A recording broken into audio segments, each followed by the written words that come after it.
Buenos días, mi nombre es Andrés Mesmer y soy el editor de la Revista Evangélica de Teología y también el decano académico del Seminario Teológico de Sevilla. Y hoy tengo el placer de estar hablando con uno de los autores contribuyentes del primer número de la revista, con el doctor Daniel Eguiluz. Daniel, hola. Hola Andrés, muchas gracias por esta invitación. Es un placer estar contigo. Actualmente yo estoy en Estados Unidos y tú estás en Perú, ¿verdad? Sí, en Lima, sí. Muy bien. ¿Y nos puedes contar un poco de ti mismo, de tu formación, de lo que estás haciendo?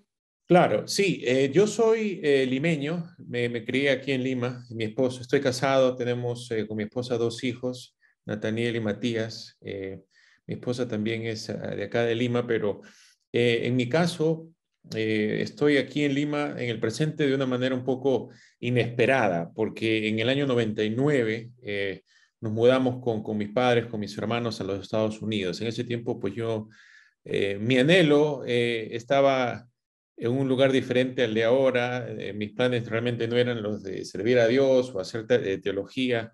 Estaba pensando en otras cosas. Así que el mudarme a los Estados Unidos fue para mí un sueño hecho realidad. Yo pensaba buscar el sueño americano, quedarme por allá, pero pues Dios tenía otros planes.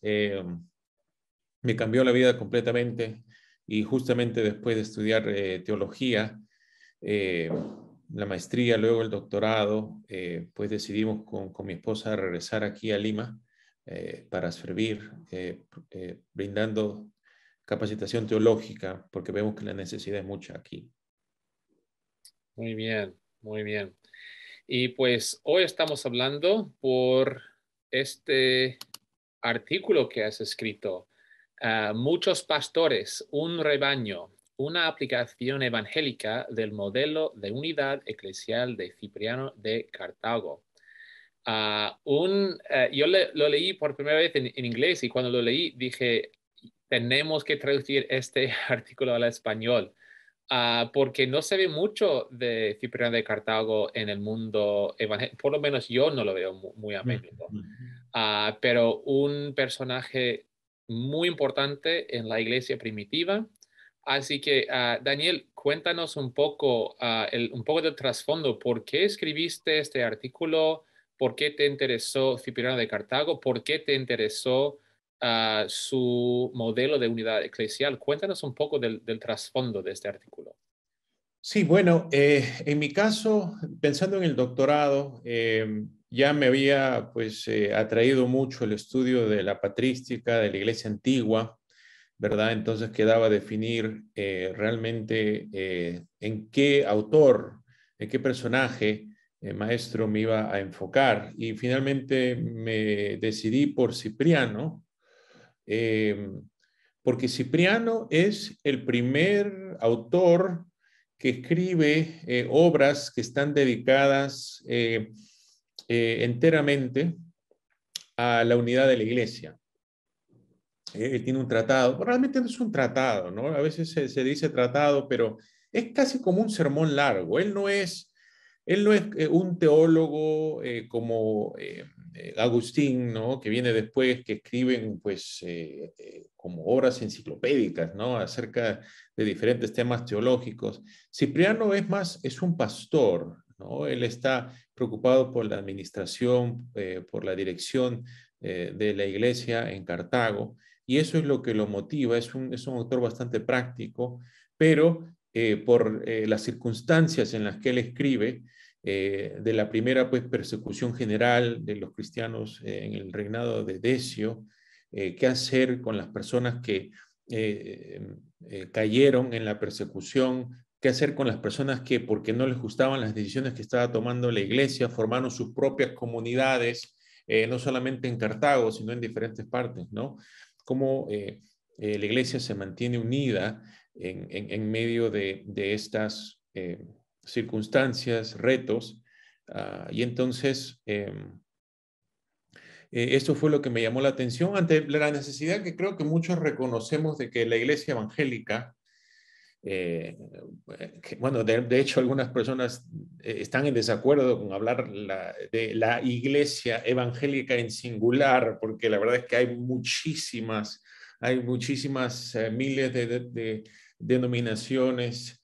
Una de las cosas que me llamó la atención, ya conectando esto pues a la experiencia que tuve mudándome de un lado para el otro, pues yo me crio en Lima, ¿no? Y acá en Lima pues sabes que tradicionalmente la religión ha sido pues la católica romana, ¿no? Entonces, pero yo cuando me mudo a los Estados Unidos, veo que hay, pues es casi como que en una sola cuadra, en una sola calle, hay como 5 diferentes iglesias para todos los gustos, ¿no? Y entonces esto me llamó mucho la atención y luego, pues ya como evangélico, no solamente en mi propia experiencia, sino leyendo, veo pues que que la división, las separaciones, las cismas que ocurren dentro de la iglesia eh, evangélica, pues también crean una crisis, de cierta manera, porque me parece que ellas también atentan contra el mensaje que estamos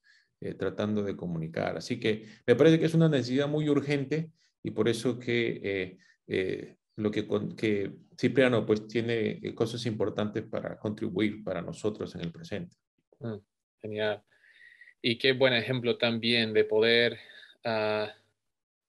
ser una puente entre la academia, el mundo académico y la iglesia, de poder. Yo creo que eso es realmente nuestra llamada como maestros, como profesores, investigadores, no hacer cosas teóricas y parar allí. O sea, la teoría es sumamente importante, pero queremos la teoría para aplicarla a la iglesia. Y me encanta este tema de la unidad de la iglesia para la iglesia evangélica. Y no solamente para ellos, pero especialmente, que podemos decir, para la iglesia evangélica. Um, pues genial, genial. Pues cuéntanos un poco cuáles son las afirmaciones principales, los hallazgos principales de ese artículo. ¿Qué es el argumento principal de lo que quieres hacer en ese artículo? Bueno, el título, pensé en ese título justamente para resumir de una manera pues muy memorable, por decirlo así, la lección principal, ¿no? Que es justamente de que a pesar de que hay un solo rebaño, una sola iglesia, ¿no? Dios, por medio de Jesucristo, nos ha dado muchos pastores, muchos líderes. Sabemos pues que sobre todos los pastores está el pastor supremo, que es Jesucristo, ¿no? Pero de todas maneras vemos de que la iglesia existe en el presente en diversas congregaciones y que cada una de ellas tiene pues su pastor, pero que a pesar de estas congregaciones, denominaciones, la iglesia de Cristo sigue siendo una. Y lo que esto implica es de que justamente porque hay una sola iglesia, los muchos pastores que Cristo le ha dado a la iglesia necesitan trabajar juntos para poder desempeñar su labor de manera eficaz, ¿no? De manera efectiva, de manera fiel. Eh, Justamente pues porque los dones que Cristo ha dado a su iglesia están repartidos, no hay... Es curioso porque nosotros como evangélicos, protestantes, ¿no? Muchas veces criticamos pues el papado, ¿no? Romano, decimos que no hay un solo jefe para toda la iglesia.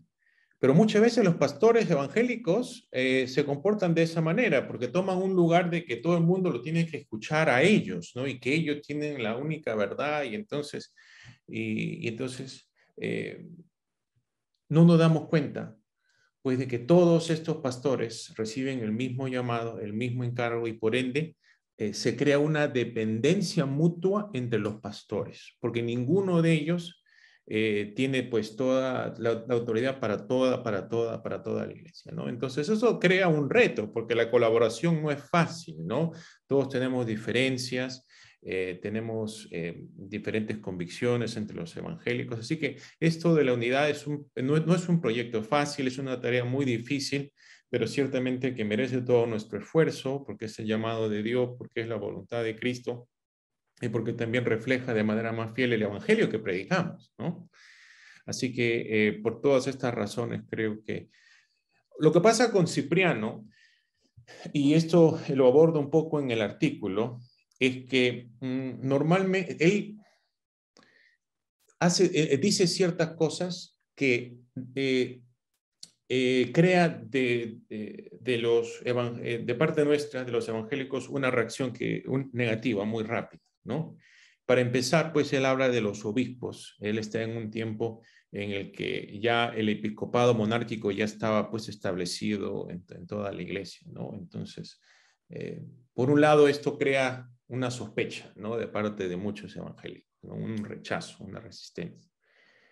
Pero por otro lado, también él construye todo su argumento de la unidad en este texto muy controversial de Mateo 16, en la que Jesús le dice a Pedro, ¿no? De que sobre esta piedra, sobre esta roca iba a edificar la iglesia, que le iba a dar las llaves, ¿no? Para que todo lo que ate, desate. Entonces, de hecho, hay personas que han querido decir de que Cipriano pues, es uno de los primeros defensores del papado por usar este tipo de cosas, pero cuando uno lo lee en contexto, no solamente del tratado, sino de todas las cartas y la práctica que él tiene, vemos pues que él no aplica ese texto al obispo de Roma solamente, sino se lo aplica pues a todos los obispos, a todos los pastores de la iglesia. Y justamente por eso mismo, pues se crea esta necesidad de que los pastores juntos ejerciten de manera conjunta y colegial el poder de las llaves, ¿no? Que habla el reino de los cielos. Entonces, por todas estas cosas, yo creo que a veces encontramos en Cipriano cosas que, como digo, para los evangélicos causan rechazo, pero si lo vemos con más cuidado, con más detenimiento, podemos descubrir que hay lecciones importantes y muy útiles para nosotros en el día de hoy. Pues eso es una buena transición a la última pregunta que tengo es, ah, ¿cómo podemos aplicar estos hallazgos, esta visión de Cipriano de Cartago, de tener unidad en diversidad y de estar unidos? Porque el enfoque del artículo no es, o sea, obviamente no estás en contra de una unidad más allá de la esfera local, pero el enfoque de este artículo es a nivel local, ¿no? Dentro de una ciudad o una zona geográfica, estar unidos. ¿Cómo podemos aplicar esto a nivel práctico, sobre todo a nivel de este pueblo que tiene 4 iglesias o 10 iglesias, o en una ciudad con quizá cientos, o docenas, cientos de iglesias? ¿Qué hacemos con esto? O quizá desde una perspectiva un poco más académica, ya que tenemos, digamos, este artículo, ¿hay otro artículo, hay más investigación que tenemos que realizar para dar otro paso? Sí, bueno, una de las cosas que Cipriano asume que es vital para el modelo que encontramos en sus escritos, nos lleva a investigar cosas que pues él mismo no desarrolla, que él asume, pero que no desarrolla en sus escritos. Y uno tiene que conocer pues el resto del contexto de la iglesia preconstantiniana, ¿no? Para saber, ¿no? Por ejemplo, él habla pues de que entre los obispos hay lugar para discrepancias. No tenemos que estar de acuerdo en todo. Eso es muy útil para los evangélicos, ¿no? Pero de todas maneras, esto tampoco quiere decir para él ni para nadie en los primeros siglos que entonces, por ende, cada uno puede creer lo que quiera, ¿no? Entonces hay una norma básica, fundamental de ortodoxia, ¿no? Y esto pues nos lleva a otras cosas como la regla de la fe, ¿verdad? Los credos que la iglesia produce en los primeros siglos, que les ayudan ellos a identificar justamente, a diferenciar los temas que son, con los que no se puede pues negociar, y distinguir esos de opiniones o preferencias que puede haber entre una iglesia y otra, ¿no? Pero con respecto acerca de cómo se hace esto de manera práctica, una de las cosas que vemos pues en el caso de ellos es que pues los obispos, justamente cuando reconocían que había un problema que amenazaba a toda la región, y entendiendo que no había un solo obispo que pudiera decidir qué hacer en el resto de las iglesias, entonces ellos se reunían en concilios de obispos, ¿no? En los cuales ellos debatían, buscaban un consenso, justamente para que la iglesia pues pueda discernir la dirección del Espíritu Santo. A propósito, vemos que estas ideas ellos las sacan de la misma Biblia, ¿verdad? Vemos, por ejemplo, el concilio de Jerusalén en Hechos 15, ¿no? En la que no es Pedro solo o Santiago solo el que decide para el resto de la iglesia qué es lo que se hace, a pesar de que los apóstoles mismos, ¿no? De hecho, los mismos apóstoles no participan en este concilio, sino que también participan dice, los apóstoles y los ancianos, dicen, ¿no? Los presbíteros también. Entonces, esto es una tradición, esto es una práctica establecida por los mismos apóstoles, ¿no? Entonces se manifiesta ahí. Vemos en Cipriano estos concilios episcopales en los que justamente una vez más se busca en la pluralidad de líderes el consenso que revele la dirección del Espíritu Santo, y eso se puede hacer el día de hoy también, ¿no? Reconociendo justamente una norma de ortodoxia básica, fundamental, que nos guía a todos, entendiendo de que más allá de eso podemos tener puntos, diferencias, diferentes opiniones, pero guiándonos con eso, siempre obviamente con las escrituras, buscando la dirección de Dios, del Espíritu de Dios en el consenso pues, de los pastores, ¿no? Pero también para llegar a este punto hay unas cosas incluso más básicas, más fundamentales que lamentablemente ni siquiera practicamos todos, ¿no? Pero cosas como tan simples como el tener una relación amigable con tu colega, ¿no? Saber quién es, saber qué está haciendo, saber qué cree, qué necesidades tienen para que por lo menos nuestras iglesias estén orando las unas por las otras. Esas son cosas bastante prácticas que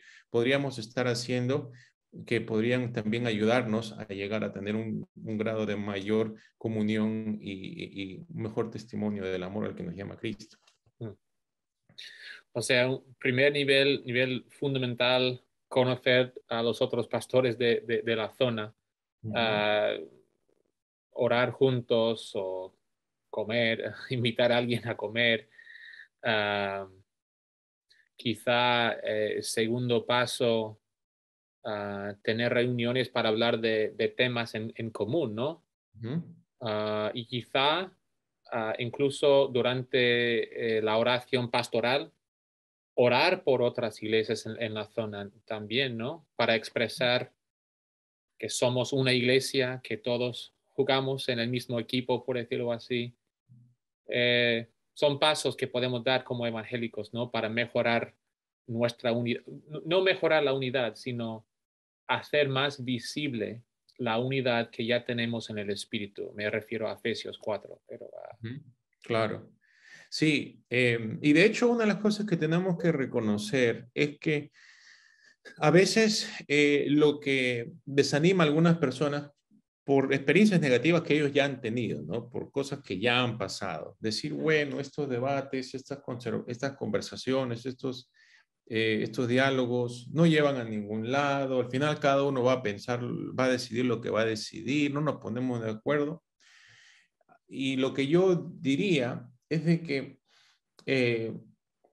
aún cuando no se puede llegar a una unanimidad, ¿no? A un consenso total.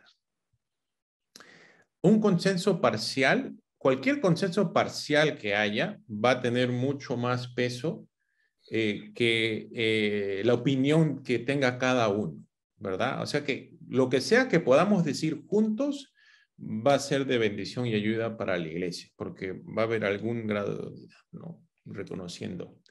Pero aún en el caso extremo de que no podamos estar de acuerdo, pues, en nada de lo que queramos decir sobre algún tema, ¿verdad?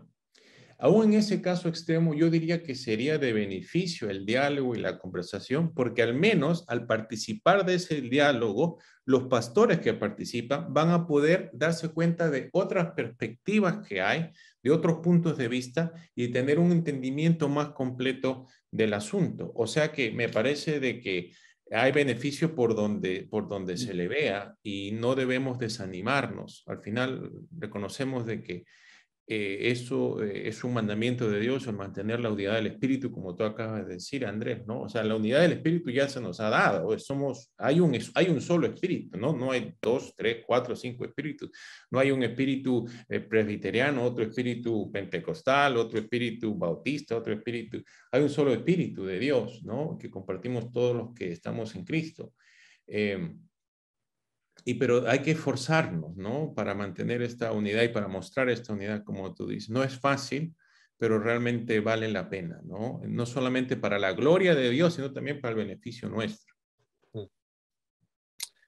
Pues muy bien, pues muchas gracias por este artículo. Seguro que va a ser una herramienta valiosa para la iglesia durante muchos años. Daniel, ¿tienes otros proyectos en marcha? ¿Estás escribiendo otros artículos? ¿Estás enseñando clases? Sobre todo algo relacionado con Cipriano de Cartago o con la iglesia patrística.